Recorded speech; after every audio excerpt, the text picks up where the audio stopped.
Hello, friends. This is Paul, and I hope you're enjoying wandering through nature with me each week. Well, if you enjoy wandering through nature and you enjoy journaling those wanderings, in other words, writing down or drawing whatever you find out there on our adventures, well, I've got an awesome nature journal for you. Yeah, I have 3 different nature journals with 3 different covers on them. The insides are pretty much the same, lots of blank pages for you to write and draw all your experiences and your feelings while you're wandering through nature. The covers are different on each one of the 3. And I also, for the young at heart or the youngsters who wander through nature with you, I have a children's nature journal, which is a guided nature journal. Lots of pages filled with ideas and suggestions for adventures in nature.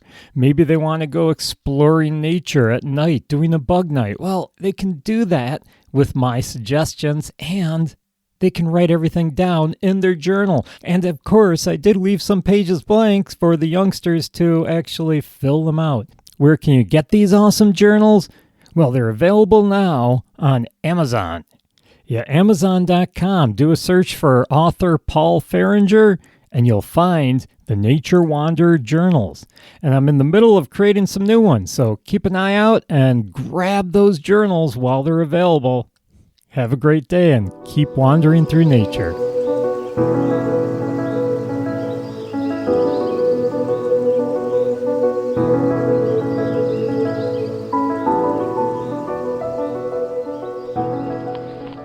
Well, hello friends, and welcome to the Nature Wanderer podcast. I am Paul, and actually watched the sunrise this morning. It's bright and early. I was up with sunrise and got to see it peeking over the trees. It's been kind of up and down weather-wise all winter. We're in the middle of a warm-up right now, and it's funny to say that because it's 28 degrees, but most of the snow melted in the past few days, and so there's just little piles of snow here and there. But this morning I woke up and there was a frost on the ground. So we do have a bit of a frost here.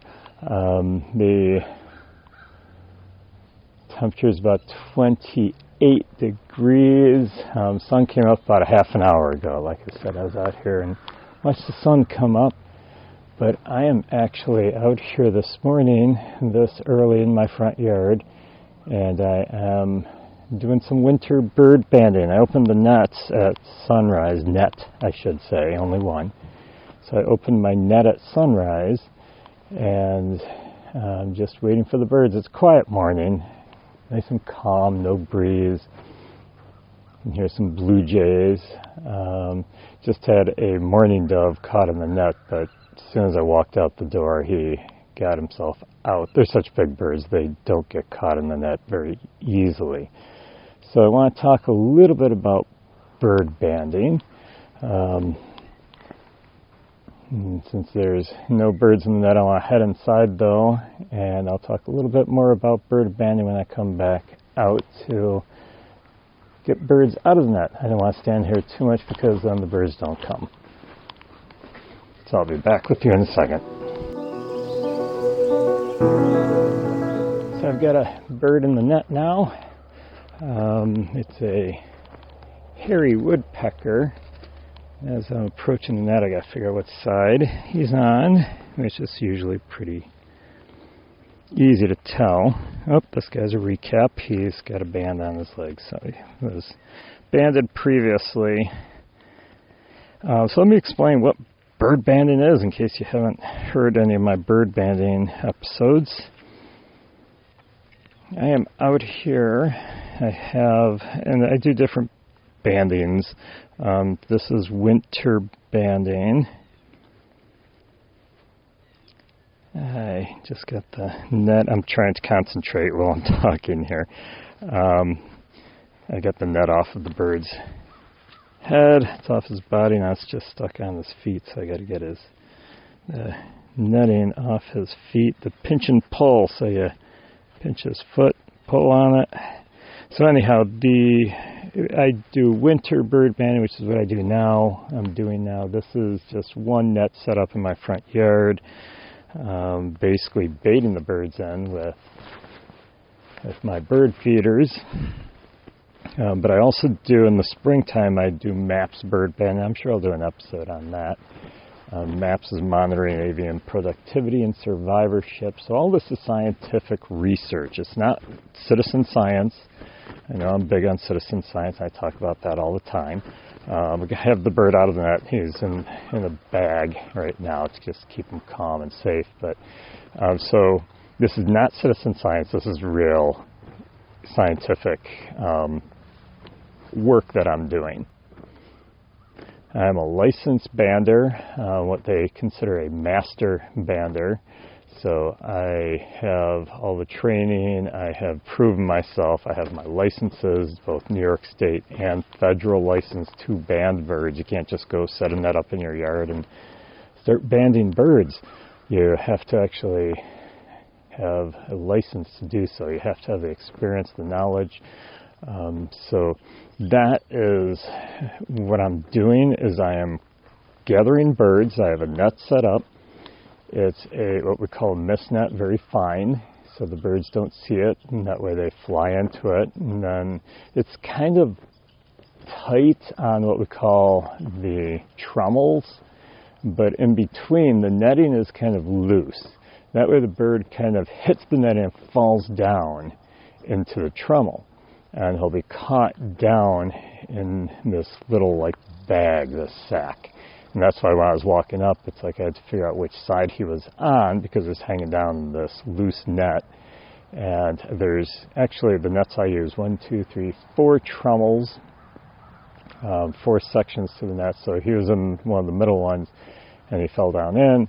Then I go up and I gently get him out. And I'll describe the procedure of getting the bird out of the net a little better when I come back out later to get another bird out. I want to get this guy inside, and I want to get away from the net so that the other birds won't be afraid to come to the net. And so I'm going to head out and head inside and process this bird, and I'll talk a little bit about the processing.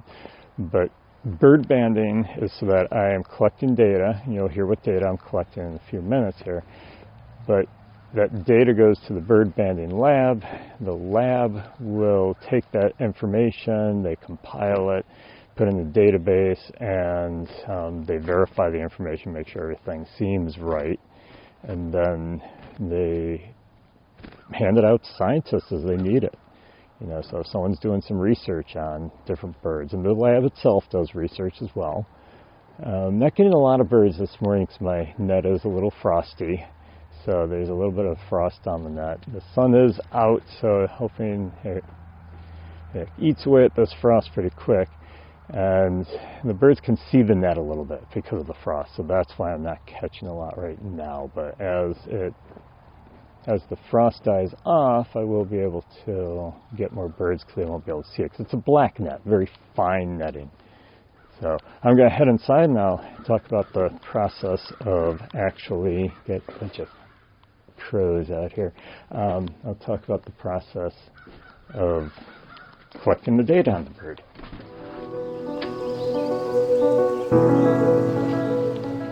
So now I'm in my bird banding lab, which is my garage, my woodworking shop. I have my workbench cleaned off, and I have my banding tools right in front of me. I've got the bird in the bag right now. Let me describe my tools real quick. I have a couple of clipboards for collecting data. First thing I'm going to do is mark that I caught this bird in the one net on the one data, which this data sheet tells when I open the nets, the temperature, winds, cloud cover, and then how many birds I get in each net run. And net run, I do them every half hour, or in the wintertime, I'm actually watching the net constantly, and I'll go out as soon as I have a bird in there. Because I don't want them to sit in the net too long and get too cold. But I count all those birds in a half-hour block. The other things I have is I call it a wingometer. It's a ruler with a little notch on the end, so I can put the bird's wing against that and measure it.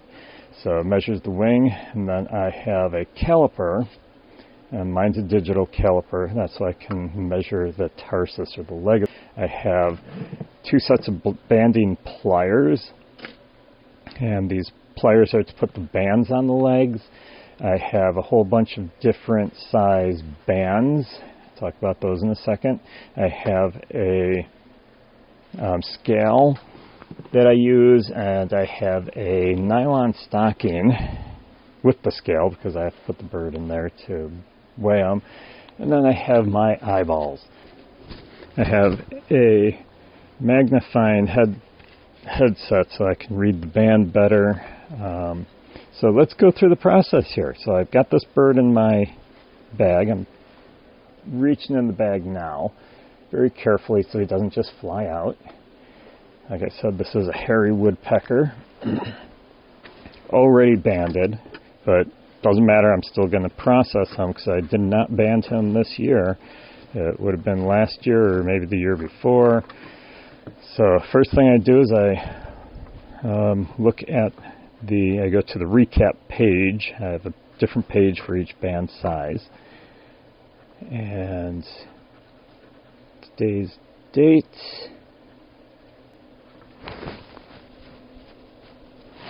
Okay, so I'm going to look at the band. I'm going to read the number. These are metal bands. They're issued by the U.S. government to me. I have to apply for them, and only people who have, like I said, that banding license can get these bands. And number is 2301. I'm writing it down as I write it. Sometimes I have someone helping me. Usually my wife will help me, and she'll be my scribe. She'll write down the information. It just makes it a little bit quicker and easier.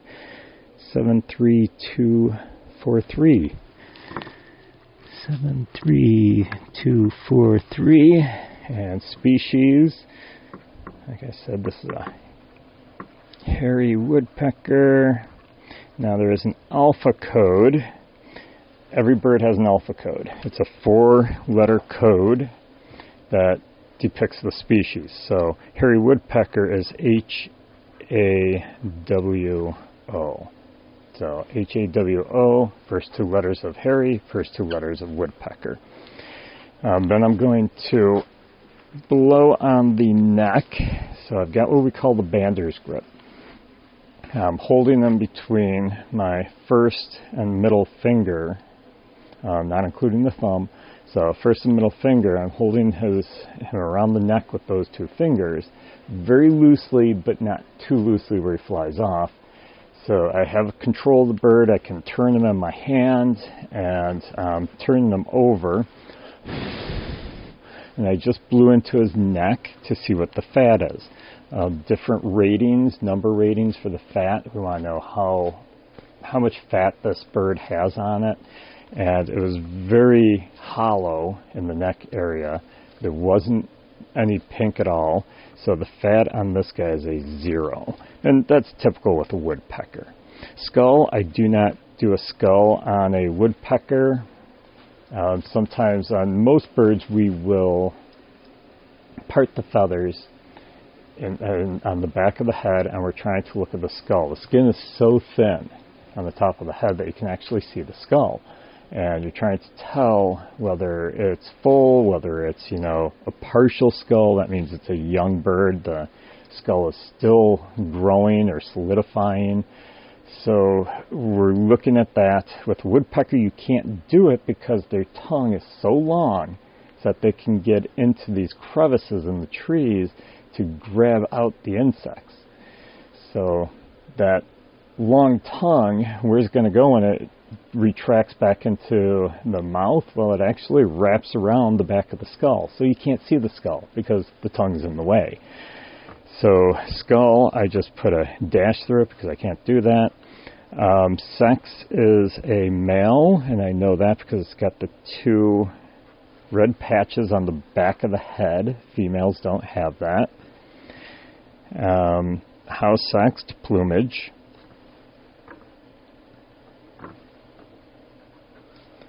Then I measure the wing.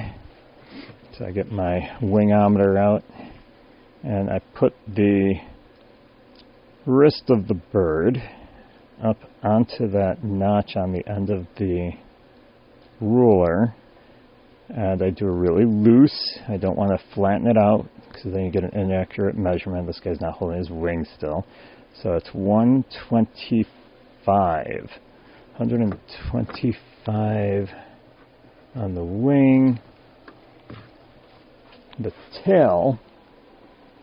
Now, during maps, I'm going to take out my tailometer here. Okay. During maps, I don't do the tail. We have enough data to take without doing like tarsus and tail.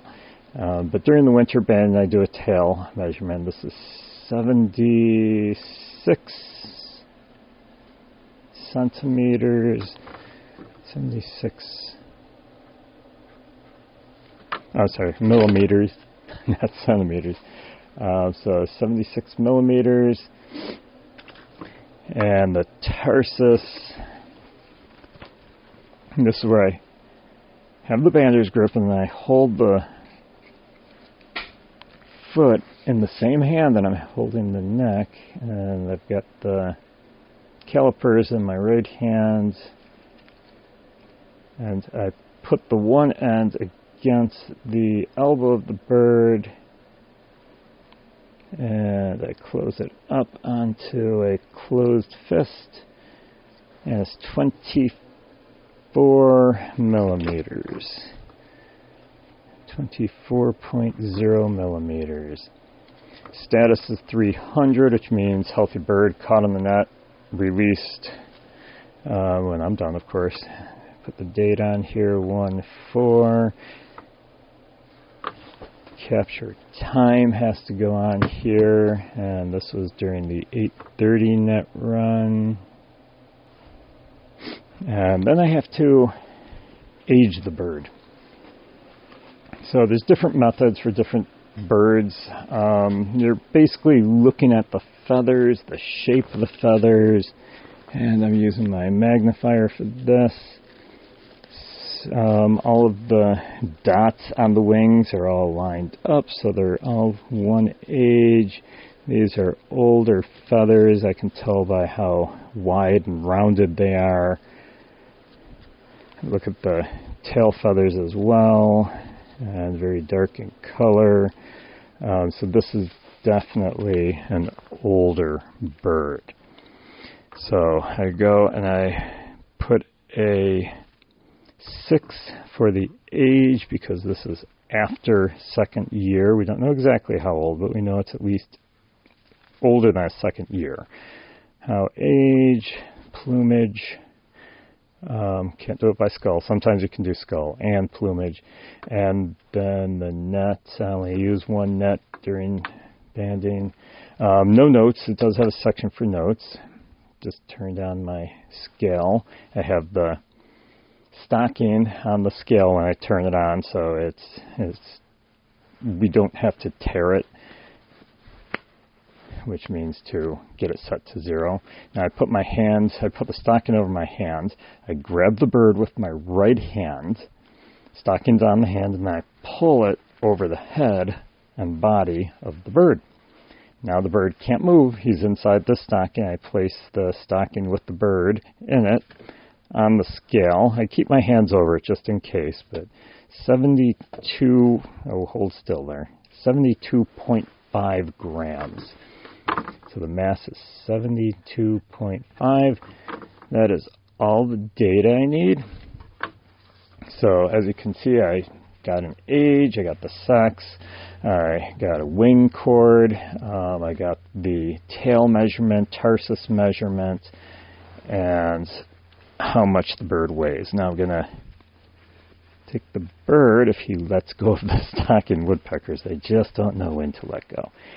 So I let go of the stocking. I take the bird out of the stocking, and he's all processed and ready to go. And we head back out, and I let him go. Now, that probably took me, like 5 minutes, but that's because I was explaining it. Usually when I'm doing a bird, I'm processing a bird, As soon as I get here with all my equipment and I take the bird out of the bag, from the time I take it out of the bag to the time I release it is probably about 2 minutes. So I just zip right through it, get accurate measurements, but I want to be quick because I don't want the bird to be stressed. Every second that it's in the hand, it's getting stressed out. So I'm going to head on out. I'm going to let this bird go, and I'll be back with you in a, well, for you it's going to be like a second. So I'm back in my garage processing the chickadees that I just caught in the net. So once again, reach into the bag. These guys got to be careful. They're usually up. Yep, this guy's right up at the top, working his way towards the entrance. Wants to be free. Yes, they have gotten loose before. They've been flying around my garage before. I just opened the door and they head for the light and they get out. And hopefully I had a band around them. So this guy does not have a band on his ankle. That's why I decided to let you know about how to process these guys. They are band size 0. So there's different letter number combinations, like there's 0, 0A, 1A, 1, 1B. Those are my most common. I also use 2s and 3s for cardinals, for larger birds. But this guy here is a chickadee. He takes a band size 0. So I have the band in my hand. I have the banding pliers. I'm going to write down the number 2880. I get a new page because the last one was a recap. So band size 0. Band number 2880. 64504. 64504. Black cap chickadee. And the alpha code is BCCH. Okay, now I take my banding pliers, and there's a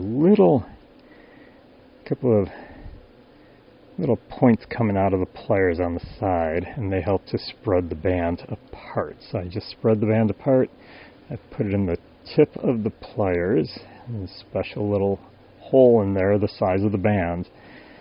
And I'm holding, and once again I have the bander's grip, holding the bird's neck between my fingers, and I put its foot between those same 2 fingers, holding the foot in between there, and then I'm holding the upper part of the leg between my thumb and my 4th finger, so it's nice and sturdy. I don't want to pull the leg while I'm crimping down and chance crimping the foot or the leg.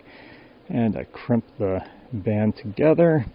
I check it, make sure, yep, it's closed nice. It does turn, it moves up and down the leg. You don't want it too tight.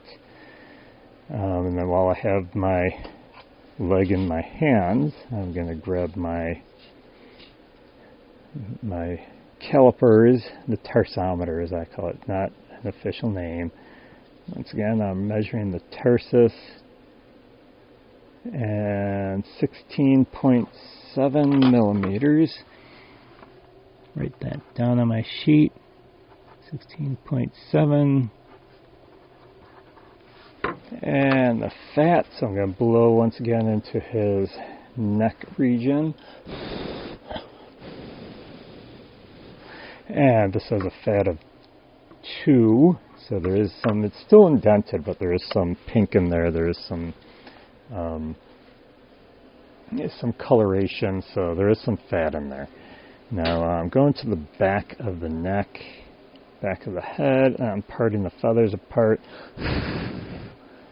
and I'm kind of moving the skin around, and I'm looking at the skull. You can see it's white in there. Skull is full, which is a 6. Sex is unknown. Can't sex these guys this time of year.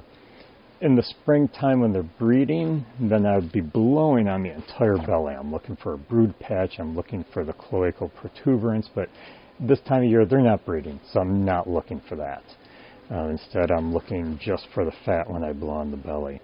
So right now, sex unknown. If they have a cloacal protuberance, the male reproductive organ, or they have a brood patch, then I can determine the sex on this bird. But chickadees, male and female, look exactly the same otherwise. Okay, now I'm going for the wing. I'm going to measure the wing. And once again, keep it nice and loose. Wing is 62 millimeters. So 62. Pencil lead broke. And the tail, that ruler, a different ruler for everything.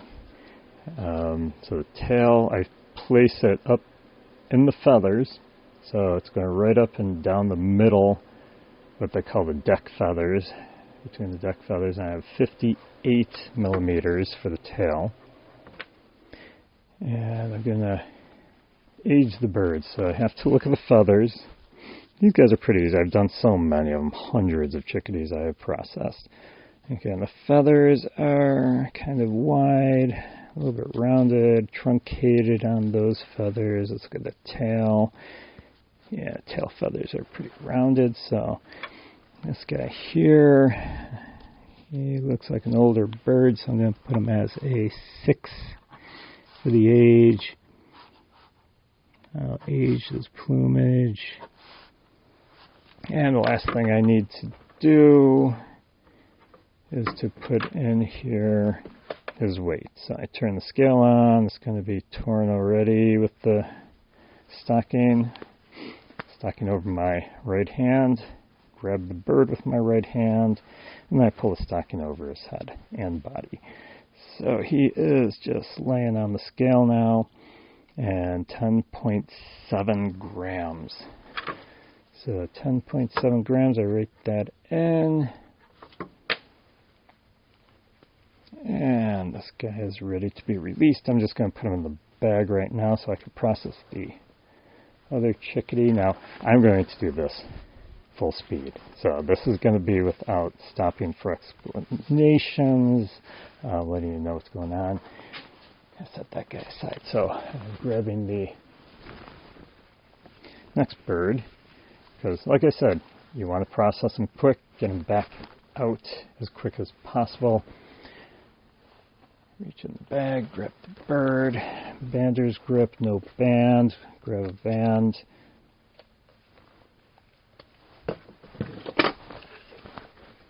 And spread the band apart. Put the band on the leg.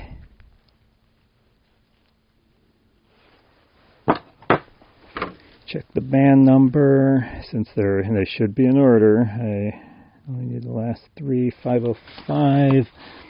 That's correct. Black cap chickadee, BCCH. Tarsus is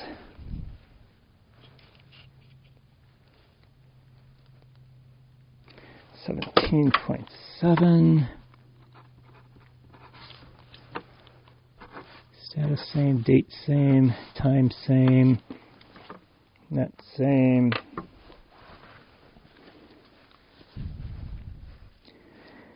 Wing is 61. This is even quicker if I have a scribe with me. That's a 2.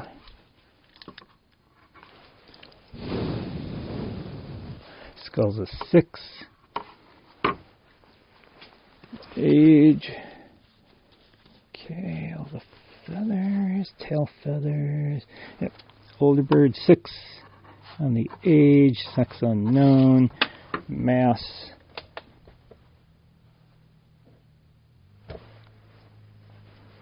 Bird is in the stocking. Stocking is on the scale. 10.5 on the mass. Done. So that took probably about 2 minutes, if that. So nice and quick. Head outside, let these birds go, and we're all set. Okay, so I'm outside again. Another what we call a net run. been watching out the window, and I noticed that I've got some birds in the net, so even though it's not exactly on the half hour, I'm coming out because I don't want these guys sitting in here. Of course, the sun is beating down on us right now, so it's pretty warm. So, how to take a bird out of a net. If you're not familiar with bird calls, you may not have known what that was, as I was coming up to the net. That's a chickadee. These guys are a little tough. They're so small. They don't just sit there in the net. They go crazy, so they move around a lot. So I'm up at the net. There's a little chickadee in the net. Two of them, actually. I'll get the other one in a second. And you have to figure they went in head first. So what's the first thing you take out? Not the head, the butt. Yeah, the backside. That was the last thing in the net. That should be the first thing out. So I lift the net over the backside, and yep, I see all feather, no net. So I put my thumb on the back of the bird and my fingers on the belly. And I work the net over the wings and then over the head. And now I've got it off of the bird except the feet because the bird's hanging on. Put my fingers around the neck of the bird, the bander's grip, I mentioned it earlier. Bander's grip, real loose grip on the neck, so I'm not hurting the bird. Okay, now I just work it off the feet, pinch and pull, and I've got this bird free. Reach into my pocket, grab bag, put the bird in the bag, close up the top. There's a string closure on the top of the bag, and I tie off the top, because sometimes it doesn't close all the way, and the bird will work its way out, especially chickadees. And then the bag goes over my neck, and I head to the other one. And this guy, same thing. Look for the butt, and I work the net off of the backside. Thumb goes up under the net, onto the back of the bird, fingers are on the belly, and I work the net over the wings, and this guy. The wings are going upside down. He's yelling at me, but it's not hurting the bird. I'm being really gentle. I've been doing this for many, many, many years. I don't even know how long I've been bird banding. Okay, yeah, see, chickadees, they get tangled. Okay, I got one wing free. I've got the other wing free. Now I got to work it over the bird's neck. And we almost got him. Now, sometimes these guys are hanging onto the net, like this guy. He's hanging onto the net so tight that I can't work it over the head, so I have to get at least 1 foot free. So now I've got a foot free. And it looks like I just have a few more strands around the neck. There we go. Got the head free, and he actually let go as soon as I got the head free. So he's out of the net. Grab my bag. Put him in the bag, and we'll head in and process these two, just like we did the woodpecker. So I won't go through the processing again. I think you understood. While I'm out here, I'm also listening for other birds, like I just heard a nuthatch. And I'll record that just so that I can put that on eBird later so that they can get that information. And I straighten up the net. Everything looks good, and I'm going to head back in. So that's the process of bird banding. Now, tomorrow I will sit down at my computer and I'll enter all this data into the computer. Right now it's just being on a sheet of paper. It'll all be entered into the computer, and I will send it off to the bird banding lab, and they can do what they want with it.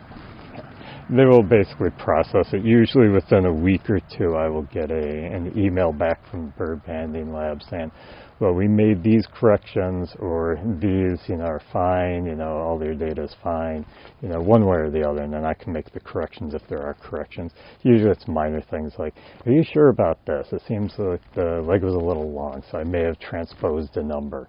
Or, this bird is usually not in your area this time of year. It's like, well, it was that bird. So I just have to, let them know that, yep, the data is correct. So, but they run it through a process of checks. Once everything looks good, then everything goes into their main database and it can be sent off to other banders.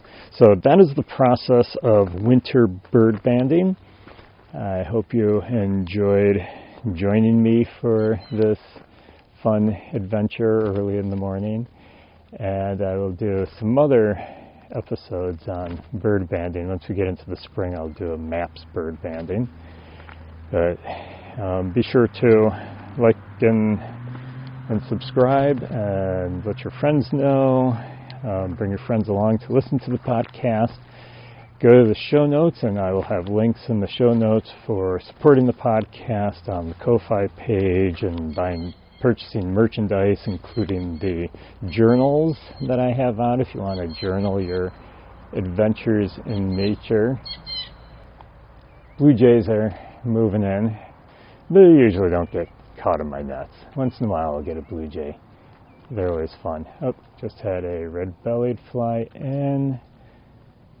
So yeah, the feeders are getting a little active here, so hopefully I get some more birds. But so yeah, check out the show notes and follow me on YouTube, on Facebook, Instagram, and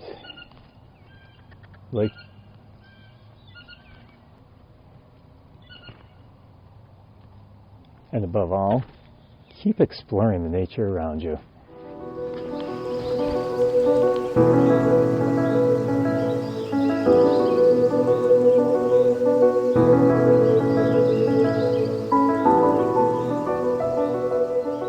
Did you know that plastic is made with oil, a fossil fuel that pollutes the environment?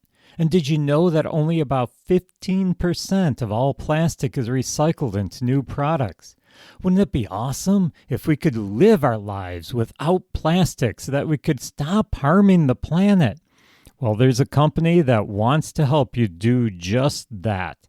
Life Without Plastic sells products that will reduce or eliminate your dependence on plastic. They have a large selection from toothbrushes to food storage containers to drinking straws, all plastic free. And it's reasonably priced. So what are you waiting for? Check out all these great plastic-free products and help save the planet. Just click on the link in the show notes to find out more and to start your journey to being plastic-free.